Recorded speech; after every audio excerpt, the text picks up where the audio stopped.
Абысыным күйеуімен ажырастыруға тырысып жүр. Сәлем тыңдармандарым. Сіздермен бірге өмір айнасы.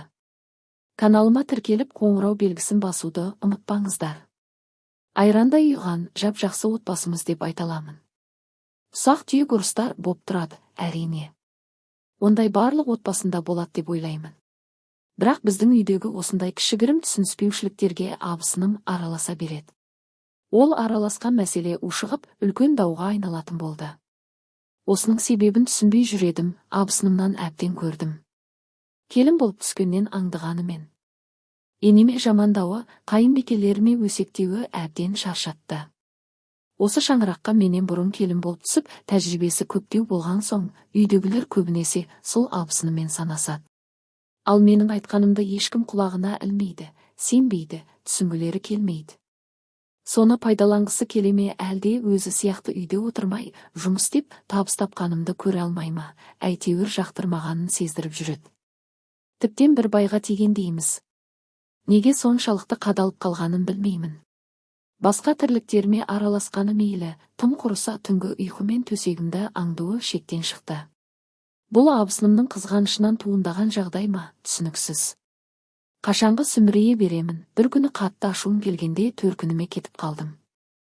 Абысыныма бұл күшті жаңалық, қуаныш болған шығар. Себебі жек көретін адамы үйінен кетсе, еркін тыныстап қалады ғой. Әрине бір жолата кетемін деген ой болмаған. Тек қана күйеуім соның сөзін сөйлемесін, ойлансын, мені түсінсін. Мен де кішкене миымды тынықтырайын деген оймен кішігірім үзіліс орнатқан болатымын. Содан кейін болған жағдайды естігенде есеңгіреп, өз құлағыма өзім сенбей отырып қалғамын. Мен үйден кеткен соң ақ абысыным, танысып көр, жақсы жігіт деп күйеуімнің телефон номерін отырып қалған бөле сіңісіне беріпті.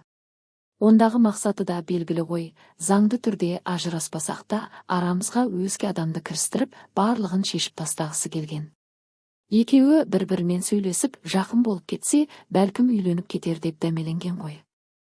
Бірақ күйеуім ол қызды жақсы танитын көрінеді.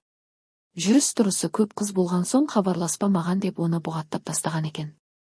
Кейін біз бір-бірімізбен ұрысып керіспеген соң, екеу ара мәселе болмаған соң ақылға салып, қайта қосылдық. Содан бері абысыным мені де, күйеуімді де жек көріп кетті. Маған ең бастысы абысынымның ыза кегі емес, отбасымен бірге болуы маңызды. Сондықтан бұрынғыдай абысыным неге бұлай қарайды деп артық ойлармен өзімді мазаламайтын болдым. Әлбетте, еңсемді езген мұңда болды, барлығы өз орнына түсіп реттеліп кетсе екен деп те тіледім. Күйеуімнің әке-шеше бауырларының алдында оларға қарсы шығып, мені жақтамаса да, басқаға айырбастамайтынына көзім жетті. Балаларын да қатты жақсы көреді.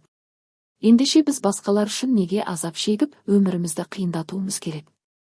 Осы ойға келуім мұң екен, бетке өкпелеп тонымды отқа жаға жаздаппын. Енді ешқашан күйеуімді тастамаймын деп шештім. Осылайша абысынға ренжіп, өз отбасымды бұзып ала жаздадым. Осы жағай қыз-келіншектерге сабақ болса екен. Ешқашан асығыс шешім қабылдамаңыздар. Не нәрсенің болмасын ойланып кеңесіп, оң орайын табуға болады. Ал менің абысыным секілділер өте бақытсыз жандар. Жүрегінде кек пен көре алмаушылық тұрған жан ешқашан бақытты бола алмайды.